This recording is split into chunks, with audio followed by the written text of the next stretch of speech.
Welcome back to Curriculum Week. Like I said, I am so excited to share this year's curriculum choices with you all. And in today's video, I'm highlighting the choices I made for my daughter, who will be in first grade. And she will be a 6-year-old. She has a summer birthday, so she'll be kind of an early 6-year-old.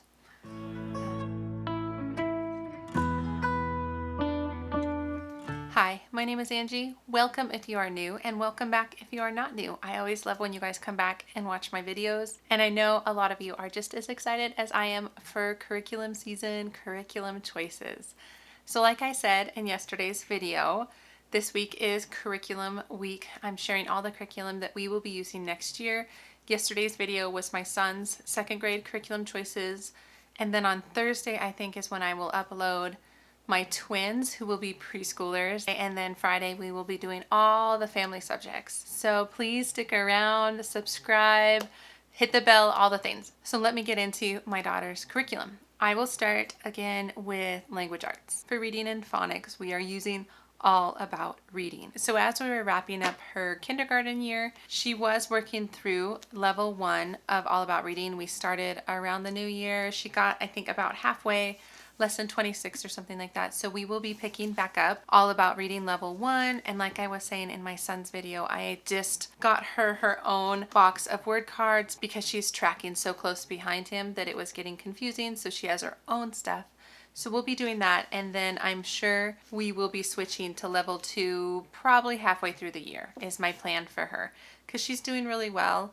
She struggled a little bit at the beginning of All About Reading, but once she really took to blending, things got a lot easier, and she's been really enjoying the program ever since. So All About Reading level 1/2 is the plan for her for first grade. Which brings me to spelling. So I'm not planning on starting her on All About Spelling level 1 until after she's done with All About Reading level 1, which is what they say. So I probably won't put her in All About Spelling until about midway through the year. I also got her own box of spelling words, and so she can use this box as we move throughout the different levels. So that's my plan for her for spelling. I really haven't done any spelling with her because in comparison to her brother, who did a little bit of Logic of English before switching into All About Reading, he got some spelling practice, but she really hasn't had any. So my plan is really to start her off gently and see how spelling goes. But I really do like how those programs tie together. Next for her is handwriting. So similar to her brother, I love Danielian handwriting. I just really love how the letters are taught, the different strokes. I love that the pencil doesn't really leave the paper, and it makes little monkey tails, which will later lead into cursive or things like that. And so I think it's a very natural handwriting style that they have both taken to really well and done fine with. So I'm moving her into the grade 1 Danielian handwriting book for next year. As for grammar and writing, I have really liked the Well-Trained Mind resources. I like how gentle they are. I like how kind of repetitive some of the grammar is. I know that sounds funny, but my son can really remember some of the definitions and some of the different things that we've learned just because done it over and over and over, like what is a noun, what is a verb, and so he can just recite those things. And I feel like that's actually kind of useful things to have in your memory, especially as he goes on later to understand it at a greater depth. I feel like this is just setting a really good foundation. But as for my daughter's first grade year, we are going to be starting with first language lessons level 1, as well as writing with ease level 1 from the beginning. So this is a 36-week program, so this will be perfect for her to use all year long, and she won't be kind of straddling two levels like my son is. But that's my plan, is to start her out gently on the grammar and then teaching her to listen really well and narrate back and things like that, which I really love this program for, as well as the copywork. So I've really enjoyed this approach to writing and grammar. So I'm going to try it with my daughter and see how she does. So that's a plan for first grade.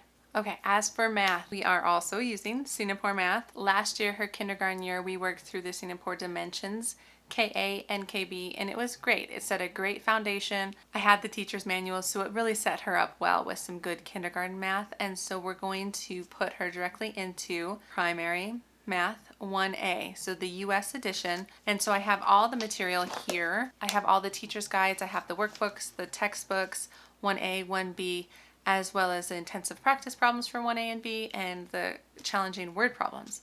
So the whole gamut. And when I started my son out, I did not have those extras because they're not technically required, but they are highly suggested by the company. And so since we started using the Math Live online teaching subscription, we've started using those extras, and it has been great and wonderful. It does add more work, which some days feels like too much, but overall his depth of understanding has been great.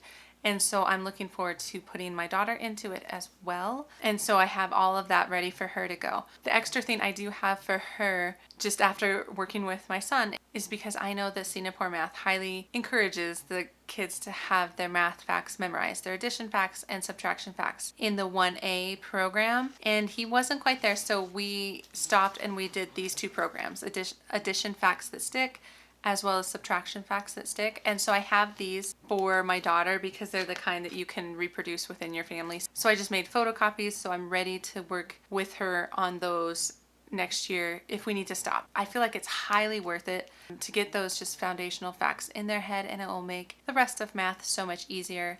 And so I plan on using these. So I'm not sure if we will be able to get through the entire 1A, 1B program in her first grade year, but we'll see. She likes math so far, so we'll see how that goes. And so the other thing I have for math for my daughter, again, it's kind of similar to my son. I realize if you watch that one, I'm sorry if you find this a little repetitive, but you just got to work with what works, right? And so I also have the logic books for her, and I have the mind benders. This is grade 1 and 2 for her, and then the math analogies book as well for them to kind of have some independent logic problems.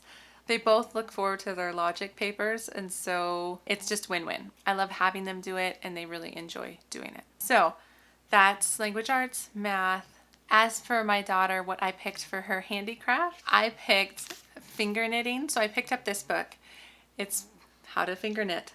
And so I still need to get yarn and things. I need to kind of look up and see what type of yarn. I'm really not very crafty, so I have no idea. But she is so excited. So again, it's something that I want them to be able to do either during break time, during school, when instead of like leaving the area, they can get out their handicraft, or maybe it could be something that they do during quiet time or in the afternoon. Yeah, that's why I picked these up. I think they'll be really good, and they're both really excited for it.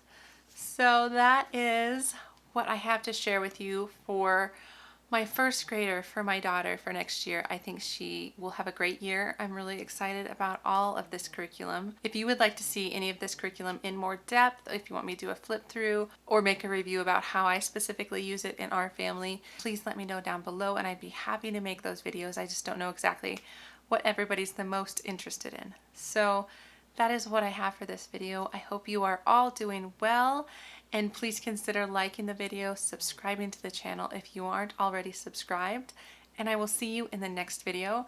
Like I said, on Thursday, it is for my preschoolers. I have a lot of good stuff. It is none of this curriculum, so it's all different. And so I look forward to seeing you there, and so have a wonderful day. All right, take care.